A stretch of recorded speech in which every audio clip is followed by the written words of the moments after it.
نحمدہ ونصلی علی رسولہ الکریم اعوذ باللہ من الشیطان الرجیم بسم اللہ الرحمن الرحیم۔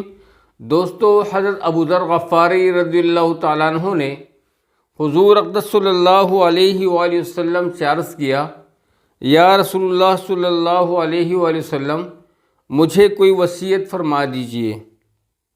ارشاد ہوا کہ جب کوئی برائی سرزد ہو جائے تو کفارہ کے طور پر فوراً کوئی نیک عمل کر لیا کرو تاکہ برائی کی نحوست دھل جائے۔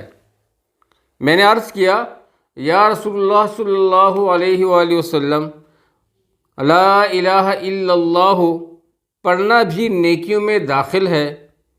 حضور صلی اللہ علیہ وآلہ وسلم نے فرمایا کہ یہ تو ساری نیکیوں میں افضل ہے۔ دوستو، پڑھتے رہیں، آگے بڑھتے رہیں۔